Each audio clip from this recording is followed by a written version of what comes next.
Let us give a thunderous applause to honor these proud moments. Let us pledge today to be not just proud Indians, but responsible citizens working towards a stronger, brighter and more inclusive India.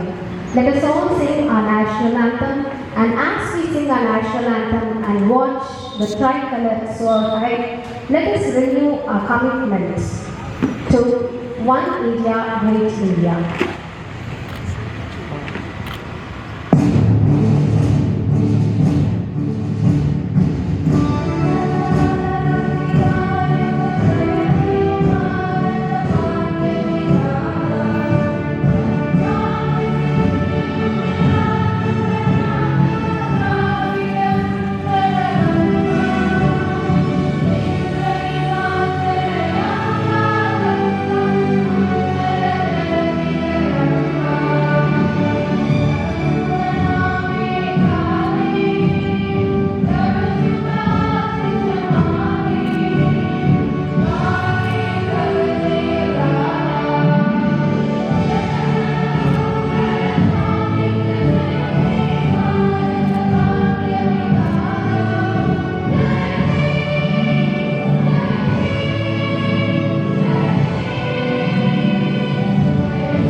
என் அன்பிற்குரிய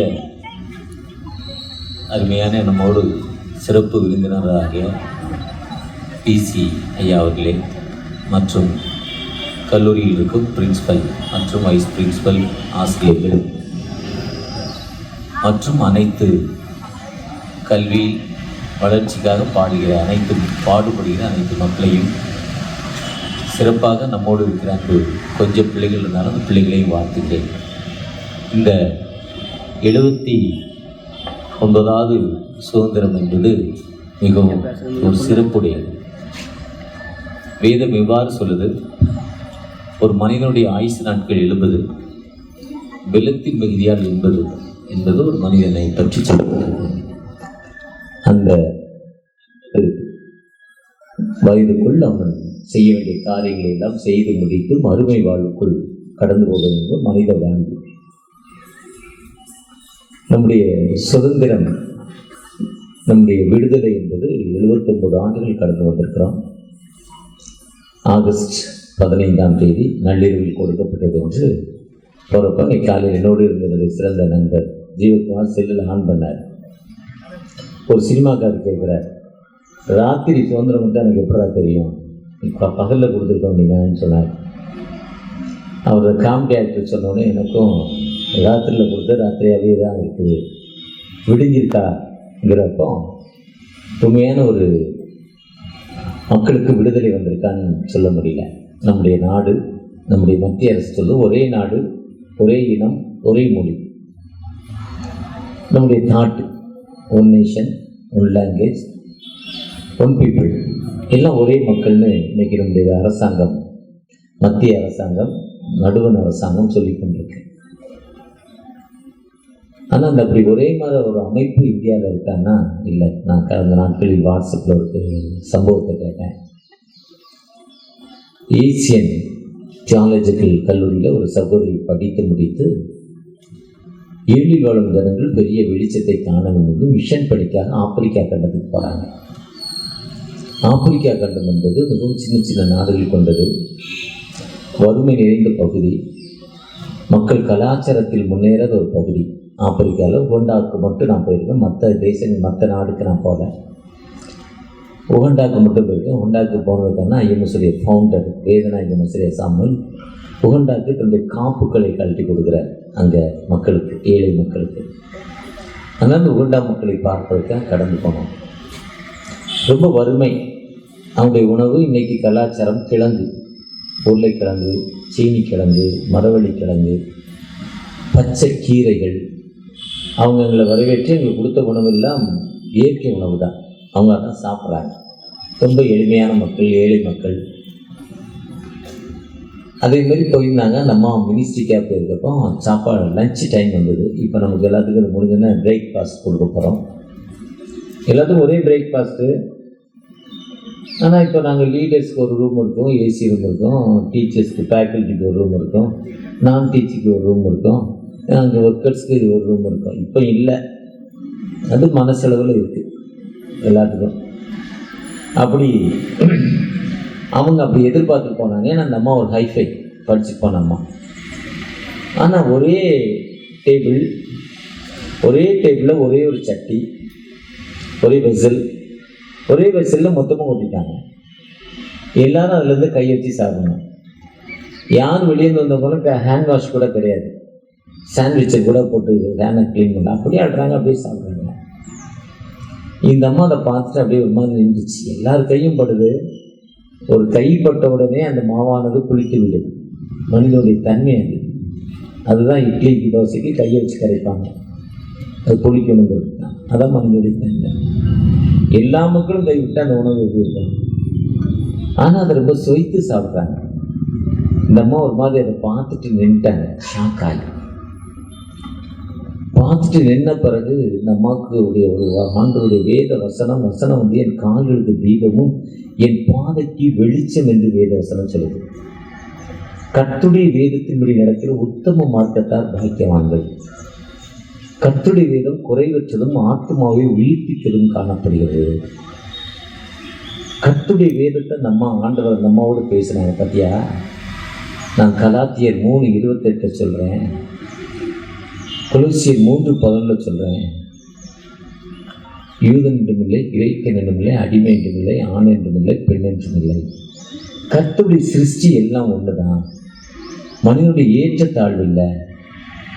யாரெல்லாம் doctors இருளுங்கிற ஒரு அடிமைத்தனத்தில் இருக்காங்களோ அந்த மக்களுக்கு விடுதலை கொடுப்பதற்கு தான் விடுதலை நாயகனாக ஜீசஸ் வந்தார். ஒரு மதத்தை நிறுவுவதற்கோ, ஒரு மதத்தை பற்றி பறைசாற்றுவதற்கோ, தனக்கென்று ஒரு கூட்டத்தை ஏற்படுத்துவதற்கோ வானத்தை பூமி படைத்த தேவ கடவுள் தன்னுடைய சொந்த குமாரனை இந்த உலகத்துக்கு அனுப்பல. எல்லா மக்களும் ரட்சிக்கப்பட வேண்டும், எல்லா மக்களுக்கும் மிகுந்த சந்தோஷத்தை கொடுக்கும். சரி, great rejoice to the nation. எல்லா மக்களுக்கும் சந்தோஷம் பேசின விட நம்ம அந்த இதில் போய் சாப்பிட்டாங்களாம். அதான் இன்னைக்கு நம்ம குருவானூர் நிறைய பேர் படிச்சுருக்காரு. தமிழ்நாடு தியாலஜிக்கல் செமினரியில் மாதத்தில் ஒரு முறை ஊர் உலை வைப்பாங்க. ஊர் உலை பரட்டைங்கிற ஒரு குருவானவர் செங்கல்பட்டை சேர்ந்தவர் ஆரம்பித்தார். ஊர் உலை என்பது ஒரு ரிவர்சல், ஒரே அடுப்பு. அந்த காலேஜுடைய டிடிஎஸ் போயிருக்கவங்களுக்கு தெரியும். காலேஜ் நடுவில் பெரிய கிரவுண்ட் இருக்கும், ஒரு ஆடிட்டோரியம் இருக்குது. அங்கே ஒரே அடுப்பு வச்சு அந்த உலையில் எல்லாரும் வீட்டிலேருந்து கொஞ்சம் கொஞ்சம் அரிசி கொண்டாந்து போடுவாங்க. அது அவர் ஆரம்பித்தார். அதை தான் ரெவரண்ட் டேனி செய்வாள் பிடி அரிசி காணிக்கை கொண்டு வந்தார். பிடி அரிசி தினம் நம்ம வீட்டில் நீங்கள் பாசுமதியில் பொங்கினாலும் சரி, ரேஷன் அரிசியில் பொங்கினாலும் சரி, ஒரு பிடி அரிசி எடுத்து வச்சிடலாம். அதை எடுத்து வருஷத்தில் வந்து சர்ச்சு மூலம் அதை சமைத்து மக்களுக்கு கொடுக்கணும். அதுதான் அசன விருந்துன்னு தூத்துக்குடியில் கொண்டாடுறோம். இன்னைக்கு எல்லா சர்ச்சிலும் அசன விருந்து கொண்டாடுறோம். ஆனால் அந்த பிடி அரிசி காணிக்கை விற்றுட்டு மொத்தமாக நம்ம எங்கேயே வாங்குறோம் நல்ல அரிசியாக. அந்த பிடி அரிசி கொண்டு வந்த காணிக்கை சமத்துவத்துக்கு தான். இந்திய தேசம், இந்திய நாடு, ஒரே இடம், ஒரே மக்கள்னு சொல்கிறாங்க. ஆனால் அந்த வெறுமைப்பாடு இன்னைக்கு நிறையா இருக்குது. நேற்று வந்தே பாரத் ட்ரெயினில் வந்தேன். அண்டர்சூட் கோச் இல்லை. ஏழை மக்கள் எல்லாம் ஓரமாக உட்காந்துருக்காங்க. வந்தே பாரத்தில் ஏற முடியாது. ஃபுல் ஏசி ட்ரெயின் இருக்குது, ஏழை மக்கள் ஏற முடியாது. அப்போ ஒரு சமத்துவம் இல்லாத ஒரு நிலைமை இருக்குது. இந்த சமத்துவத்தை உருவாக்குவது தான் டீச்சிங், எஜுகேஷன். அதுதான் நம்முடைய பள்ளியிலும் சரி, நம்ம தேசத்து தமிழகத்திலும் சரி, ஏற்றத்தாழ்வு இல்லாமல் எல்லா பிள்ளைகளையும் ஒரே வகுப்பில் வைத்து படிக்க வைக்கிறோம். எல்லாரும் ஏற்றத்தாழ்வும் ஒரே நிலையில் வேலை செய்கிறோம். இது இந்தியாவிலே தமிழகத்தில் ரொம்ப சிறப்பாக நடந்துட்டு இருக்கு. இந்தியாவில் ஒய்சாக்கு கடந்த வருஷத்தில் போயிருந்தேன். ஒரு மிஷனரி சொல்கிறாரு, அவருடைய பிள்ளைகளுக்கு தனி சேரம் கிளாஸில். ஒரு பையன் 7th, பொண்ணு 9th, தனி சேர், 2 பேருக்குமே தனி பெஞ்சு. இந்த பிள்ளைங்க யாராவது ஒருத்தருக்கு தெரியாமல் டச் பண்ணிட்டா அந்த பிள்ளைகள் துடைத்து கொள்ளுதான், உடம்பை தொடச்சி கழுவுதான், தீட்டுன்னு சொல்கிறாங்களாம். இன்னைக்கு ஒரிசா மாநிலத்தில் இப்படிப்பட்ட ஏற்றத்தாழ்வுகள் நடந்து கொண்டிருக்கு. இந்த ஏற்றத்தாழ்வுகள் உண்மையான விடுதலை எப்போ வரும்? அதுதான் ஆசிரியர்கள். நீங்கள் உருவாக்கும் பிள்ளைகளால் உருவாக்கப்பட வேண்டும். இந்த பிள்ளைகள் மத்தியில் நீங்கள் கொடுக்குற டீச்சிங் அவர்களை அந்த அந்த அந்த சமூகப்படி தான் சாராட்டப்படும். தன்னுடைய அர்ப்பணிப்போடு பெண்கள் இருளில் வாழ்றாங்க. பெண்களுக்கு கல்வி வேண்டும் என்று சாராட்டத்தை தன் ஜெபத்தினாலும் தன்னுடைய முயற்சினாலும் இந்த சாராட்டத்தை தொழில் ஆரம்பிக்கப்பட்டது. மக்கள் உருவாக்கப்பட வேண்டும். எஜுகேஷன் மூலம் தான். ஞானம்தான் ஒரு மனிதனை உயிர்ப்பிக்கும் என்று சொல்லப்படுது. தானியேல் 12 நட்சத்திரத்தை போல விளங்க செய்யும் என்று தானியேல் 12 சொல்றாங்க. நட்சத்திரத்தை போல நம்ம நட்சத்திரத்தை போல விளங்க செய்ய வேண்டும் என்றால் அந்த கல்வி மட்டும்தான். இந்த கல்வி என்பது நாம் அர்ப்பணிப்போடு, இன்னைக்கு 100க்கு 10-15 விழுக்காடு மக்கள் அதை ஒரு கடமையாக, ஏதோ சம்பளம் வருது வேலை செய்கிறோம். ஆனால் 85 விழுக்காடு உண்மையாக வேலை செய்கிறாங்க. இந்த கல்வியை கொடுக்கும் குருவானவர்களும் இப்படி தான் இருக்காங்க. என்னை போல குருவானவர்களும் ஏதோ சம்பளம் வருது, மக்களுடைய தெளிவுக்காக பாடுபடவில்லை. நாம் ஒவ்வொருவரும் மற்றவர்களுக்கு நம்ம அர்ப்பணிப்புள்ள மக்களாக நம்முடைய வாழ்க்கையை அர்ப்பணித்து நீங்கள் போகிறப்போ எல்லா நிலையிலும் நம்ம உயர்த்தும். ஒருவேளை நீங்கள் பணி செய்கிற நிறுவனங்கள் உங்களை மட்டும் தட்டி வச்சிருக்கலாம், இல்லை உங்கள் வீட்டில் மட்டும் தட்டி வச்சிருக்கலாம், இல்லை சமூகம் உங்களை ஓரம் தட்டி வச்சிருக்கலாம்.